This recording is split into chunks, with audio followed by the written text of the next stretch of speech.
From the Annie E. Casey Foundation, I'm Lisa Hamilton, and this is CaseyCast. At the Casey Foundation, one of the ways that we work to support strong children and families is by producing an annual report called the Kids Count Data Book. This report equips policymakers and child and family advocates with the latest data on how kids and families around the nation and in their state are faring. Earlier this month, we released our 30th data book, and this year's report continues to examine the vital role that health plays in shaping a child's overall well-being. Exploring this intersection between health and well-being is a familiar topic for today's guest. David Nichols is a pediatrician and the president and CEO of the American Board of Pediatrics. A longstanding and leading champion of higher standards for children's health care, David served as a professor at the Johns Hopkins University School of Medicine for 28 years. His involvement with the American Board of Pediatrics spans more than 3 decades, including 7 years and counting at the organization's helm. In addition to his medical career, we're delighted that Dr. Nichols is a trustee of the Casey Foundation and a proud partner in our pursuit of working to build a brighter future for America's children. Welcome, Dr. Nichols. It's great to have you on CaseyCast. Well, thanks so much for having me.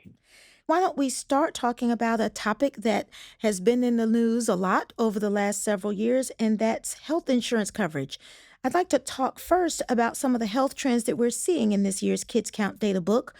First, there seems to be good news that we're seeing record rates of children with health insurance, which is wonderful. But I'd like to hear you as a pediatrician talk about why it's so important for children to have health insurance and what it means for their overall well-being. Sure. This is a critical aspect of healthcare for children. In a nutshell, it is the gateway to accessing the healthcare system. If you think about what children need, the vast majority are healthy for sure, but that doesn't mean that they don't need health care. I'll just give a few examples. One example is the access to professional screening. Vision screening is closely associated with better school performance. Mm-hmm.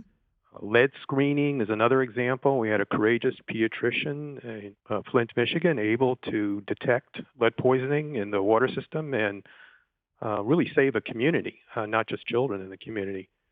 We're going through a public health crisis now with vaccine avoidance and vaccine hesitancy, and we're seeing measles break out for the first time in my professional career in many places in the United States, and pediatricians play a great and important role in seeing that kids are getting vaccinated. Maybe one more example of the importance of health insurance is just the ability to afford medicine. Most kids, again, grow up healthy, but most people don't make it through 20 years without needing a prescription for something. And the ability to have health coverage does make it possible for parents to afford important medications. Thank you for highlighting all of those. The work that the Casey Foundation does around policy has, we hope, contributed to the increase in the Children's Health Insurance Program. And I know that's a program that's near and dear to your heart. There might even be changes in the usage of the Children's Health Insurance Program, but we know how vital it is to helping lots of low-income children get the health care that they need. Is there anything you'd like to say about the CHIP program and its usage these days?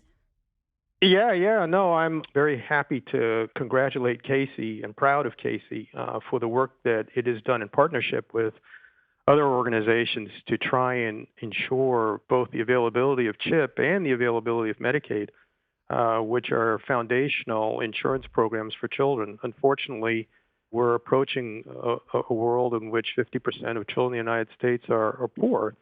And without these government-supported insurance programs, they would not have access to care. And while we're highlighting the good news, I feel compelled to just raise a note of caution. It was just last week that several organizations raised concern about decreasing enrollment in CHIP and Medicaid, and we'll have to watch that very closely. Why don't we turn to another of the positive trends we think we're seeing in the data book in recent Mhm. years, and that's the drop in the percentage of teens who abuse alcohol and drugs. What do you think is behind this positive trend? Right. So we did see a small decline nationally in the use of alcohol and drugs, and this is certainly a positive direction. I always want to be cautious about assigning cause and effect, but I'll comment on a few things that I think are working. One issue, of course, is with the opioid epidemic, every physician in America is highly sensitized to the benefits, but also now the risks of prescribing pain medication. Mm. And in fact, many states require physicians to take and pass an extra course on pain management as a condition of retaining the license to practice. And part of the message that's gone out to physicians is the importance of considering alternatives to narcotics, only prescribing drugs that are likely to be used, and instructing patients to discard unused controlled substances that have been used for pain control. And we're hopeful that these messages are taking effect, and I think they are, in fact, taking effect.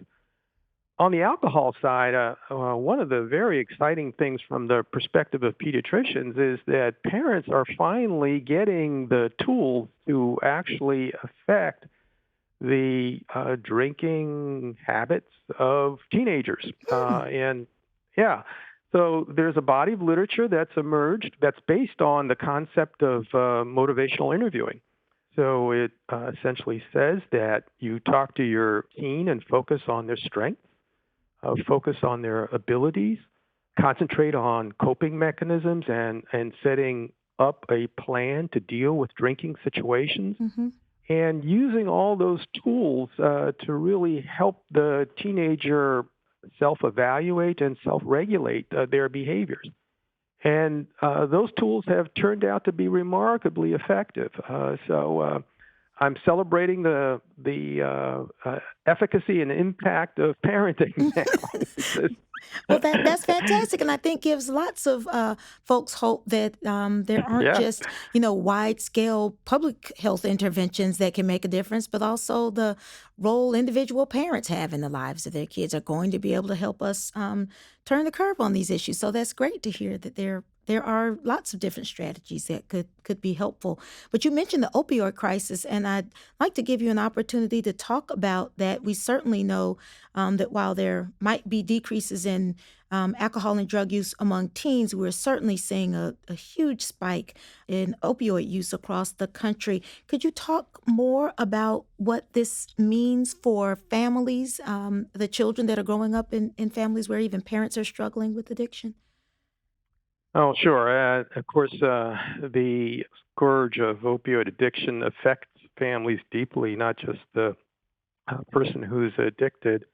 And when children are in a household that includes an addicted adult, their lives become destabilized in a whole variety of ways. There is uncertain income, there is lack of supervision, there is inadequate attention to the schooling and learning needs of the child. So the environment becomes highly unstable, and of course, some of these children are ultimately going to end up in kinship care or Hmm. foster care because the parents are not able to manage parenting. I'll comment on perhaps one other aspect of this that I think is often lost in the conversation, and that is the potential creation of a abstinence syndrome or a withdrawal syndrome in a newborn. So when a pregnant woman is addicted and delivers, most of those babies will have symptoms of withdrawal for a period of time. This requires hospitalization for a period, and then We've now developed ways of managing this on an outpatient basis, but it's still a significant health concern and a health issue for the newborn. Mm. So there are a variety of ways in which, even though children seem to be not on the leading edge of this crisis, that is young children, nevertheless, they are affected when Mm. adults in their world are addicted. Mm. Well, you brought up newborns, and I'd love to talk about another of the findings in the data book that relates to our youngest children. We're seeing more babies born at a low birth weight, and you might be able to even connect that to what you were just discussing in the opioid crisis. But unfortunately, we know that the U.S. is an outlier among other affluent countries where babies are less likely to be born at a low birth weight. Could you, one, talk about what might be happening to drive this disturbing trend, and what the ramifications are for kids and families, and what we might need to do to focus on changing that? Right. Well, there are a number of things that are associated with preterm birth and low birth weight, and some are modifiable problems, and others are more deep-seated and lasting problems. So I'll just list a few that are potential associations with low birth weight. We'll start off with teenage pregnancy, and I know the Casey Foundation has had a focus on trying to reduce teenage pregnancies, and with success, I would add. Right. There is, of course, the smoking and the drug use we were just talking about, which Mm-hmm. is part of the constellation of factors that may lead to a preterm birth. But then we get to more deep-seated issues that we as a society have to confront. I go back to poverty, which afflicts many children and families. And when a newborn is brought into an impoverished family, the risk of that newborn being born ahead of the due date is higher. Hmm. And we have to face that. And again, Casey is to be congratulated in focusing on poverty as one of the ways that its alleviation could strengthen families and give kids a better shot in life. A few other things: poor nutrition, stress, depression. All of those things are associated with preterm births, and to the extent that we can create a safe, secure, reasonably supportive environment around a pregnant future mom and the family that surrounds her, we will be able to turn the tide here. And as you point out, this is not an impossibility. Mm-hmm. Other countries have been able to do this. Now, the impact of course, being born at low birth weight is quite profound, and it starts with a higher risk of death in the newborn period. So it can be a potentially fatal event if the infant is born severely underweight and preterm. The advances in neonatal and perinatal care in the period that I've been a pediatrician are simply astounding, and we're able to keep more and more of these babies alive, but it often requires heroic healthcare interventions to do so. Mm. Now, for those who survive, I suppose I would divide the impact into two categories. So first, there's the impact on the growing child, and that impact is usually manifested by the risk of neurological disabilities of various kinds and intellectual disabilities. This, of course, has long-standing impact on their lives.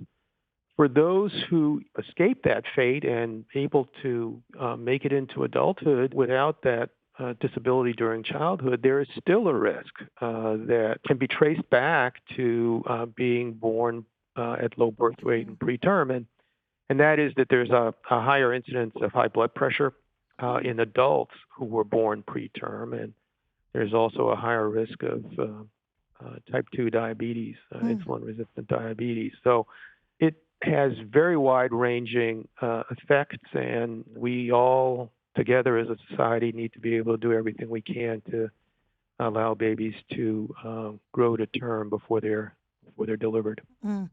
It certainly sounds like there's significant reasons why we ought to pay attention to these issues. And we disaggregate the data in the data book by race, and this is one of many indicators that show profound racial disparities among children.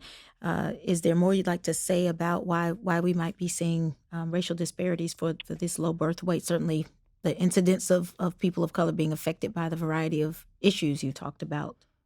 Right, that's right, Lisa. So I think many of the issues that I mentioned, those deeper issues, do have a higher prevalence amongst people of color.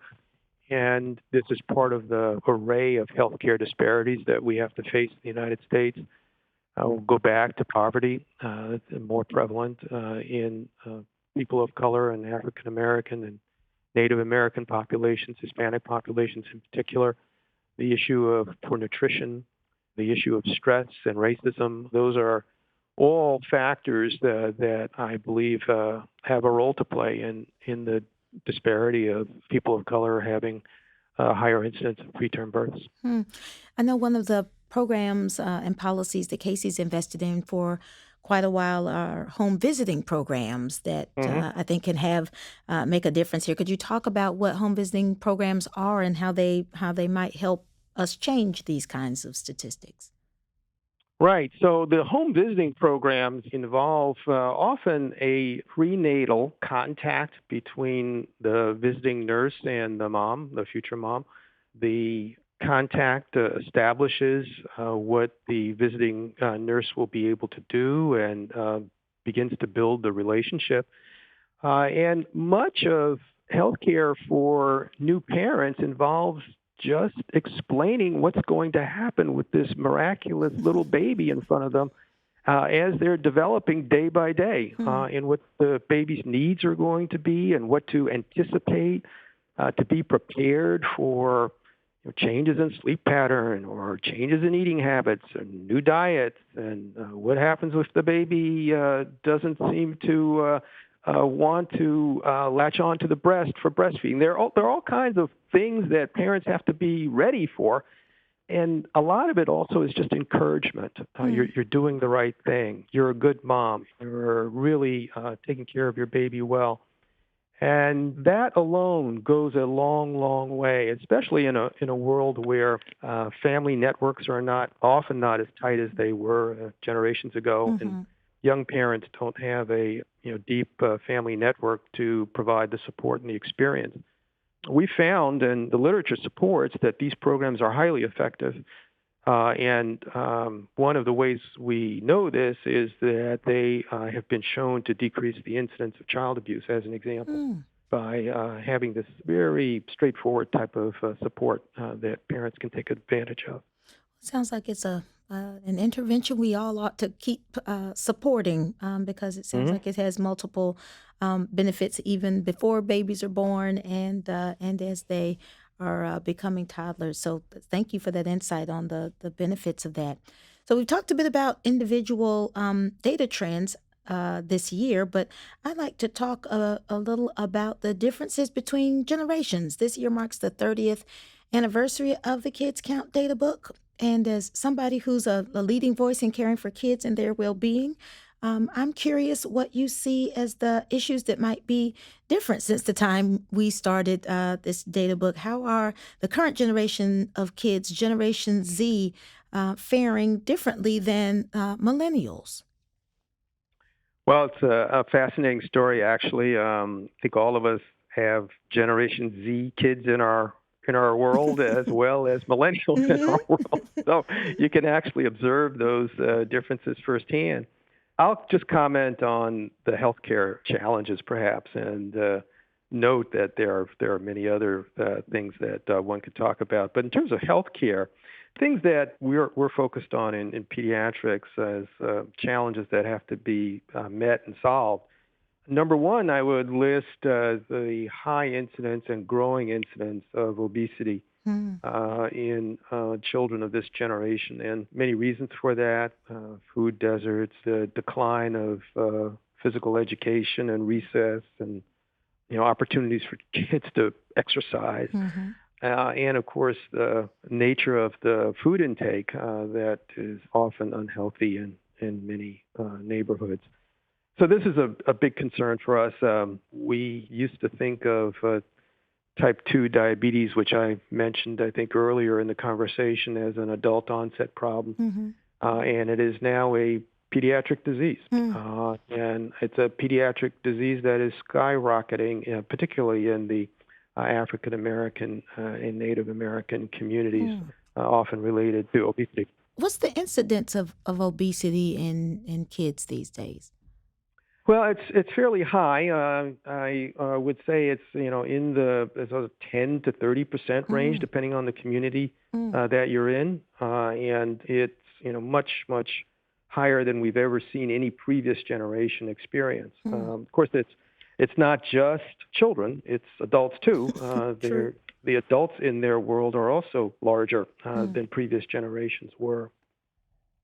I think another area that is worth mentioning is the stresses around social media and the what I'll call the digital media addiction that even young babies now face. So I don't know if you have seen babies holding their iPads in the shopping cart. Yeah, we have. Okay. And if you try to take that device away from them, you will get an earful typically. So parents have to confront this, and pediatricians typically recommend that parents not give their children devices in the first couple of years of life because of the powerful effect these tools have in creating the need to have the colors and the lights and the flashing images in front of you all the time. I think a third thing that is different about Gen Z or that we're tracking and following is the way that this current generation of youth think about gender identity. We have a growing transgender youth population that is receiving health care. The pediatric community has had to adapt to that with clinics and programs to care for these kids. And this was not something that existed 30 years ago when Kids Count started. And the last thing I'll comment on is probably the biggest public health concern right now is the mental health crisis that children are facing. The latest data from the Department of Health and Human Services indicate that we have somewhere in the neighborhood of 20% of girls, certainly, who have had a major depressive episode now in the last year. And a major depressive episode is one that interferes with functioning. And, of course, the lethal outcome of that is a suicide attempt that is completed. 50% of adult mental health problems begin in childhood or adolescence. So we have very substantial problems going on in mental health of the children today. Anxiety is another diagnosis highly prevalent in kids today. I think you told me at a board meeting once that 50% of the doctor's visits were related to mental health a couple of years That's right. ago. That's stunning. Yeah, I would see the general pediatric practice now is dominated by children with behavioral or mental health concerns being presented by the parents. And there's a whole long list of the types of concerns that parents have about their children's behavior and their mental health. But this is what pediatricians are spending a great deal of time trying parents with. Do we have the infrastructure we need in order to deal with children's mental health in this way? No. It sounds like pediatricians are certainly prepared to be on the front lines of this, but I would suspect there are other practitioners and providers that we need to have to help support kids through this, even in schools. No, I mean, the infrastructure is woefully inadequate. The providers, it really doesn't matter what kind they are, whether they're school nurses, whether they are physician's assistants, pediatricians, family physicians, psychologists. The entire system is overwhelmed right now. And there are many reasons for it. Simply the numbers of children who are presenting with this has overwhelmed the system. And frankly, the financial support to manage this crisis has not been forthcoming. There's simply not enough resources being devoted to this for us to really provide adequate care for these kids. I think pediatricians are certainly doing the very best they can, and the child psychiatrists whose specialty this really would fall under, there are just far too few of them to begin to be able to manage this, and they've acknowledged this, and and are partnering with pediatricians in many ways to try and help all of us who didn't train in child psychiatry learn enough of what we need to know to at least do the first line care. Mm. Well, you've certainly identified some really important emerging issues that we don't just need to manage, but also figure out how to track and make sure that we've got the right sort of data in order to help Hmm. inform our decisions, both individual decisions, but also policy decisions as it relates to Hmm. children. So thank you for that perspective on how things are changing for kids. Um, Part of what we know good data relates to is often the census. And we have had lots of conversations about the upcoming census and why it's a focal point for Casey. It might not seem related to child health and well-being, but you are a passionate advocate for understanding why the census is important and have been a leader in helping the American Academy of Pediatrics and American Board of Pediatrics think about how they can help promote an accurate count of children who are the largest part of our population that are under counted. So could you talk about why you think the census is so important for pediatricians to get engaged with? Sure. This is a critical moment in our history. Children have been undercounted in the census for quite some time, and the mental health challenges that children are facing is just one example where knowing precisely how many children are affected by this and making sure the programs that are needed to support them get adequate funding. All of that is tied to the census. Children rely on the types of programs we talked about earlier in the conversation, CHIP and Medicaid and SNAP, Supplemental Nutrition Program, and many others. And those various programs do depend ultimately on an accurate count of children. So if we care about children's health, we got to count them all first. That's why we're passionate about the census. Well, fantastic. And pediatricians are such trusted advisors in the lives of families, and to have them on the front line of this issue, really helping parents access the digital resources they'll need in order to fill out an online census and understand what the questions are. It's really great to have your leadership and the leadership of your field in helping us get to an accurate count. That's fantastic. Well, it's Casey that's been at the lead here, so we're Thank you. delighted to support all the work that Casey is doing too. Oh, thank you so much. Well, the last question I want to ask is really connecting child well-being to parents. So often in this country, we think we can help children without paying attention to the families or the communities that they are growing up in. Could you give us some final insight into the ways that the circumstances of parents are influencing the lives of their kids? Well, the best predictor of a healthy, successful, and resilient child is to grow up in a loving, supportive, intact family with adults who care. If we can provide that, we're 90% the way there to making sure that we have healthy children. The circumstances that parents face are challenging for many. They range from the economic insecurity that some parents have, their own health problems that some parents have, the fact that we have children who, in fact, do not grow up with their birth parents around them and are in foster care and kinship care and other places that have been called upon to fill a gap that the parents were not able to fill.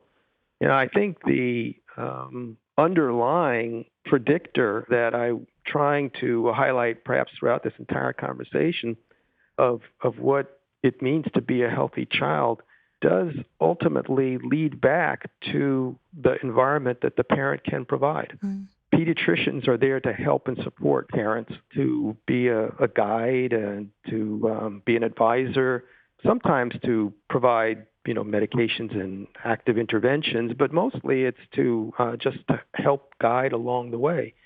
to the extent that we can empower parents to be effective agents in their children's best interest, will go a long way to having a healthy group of Gen Z children grow up around us.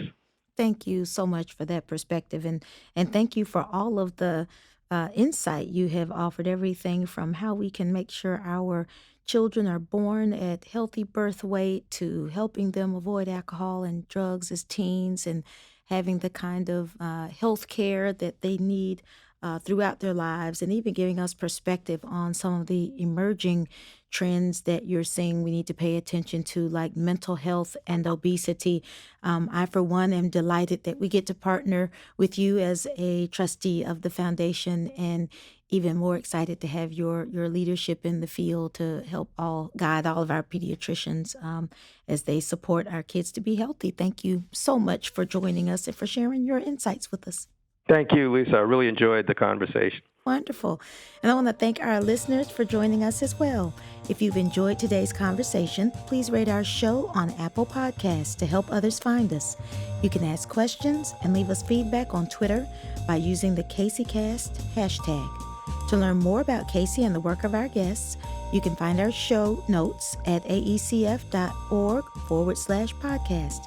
And you can download the 2019 Kids Count Data Book at www.aecf.org/databook. Until next time, I wish all of America's kids and all of you a bright future.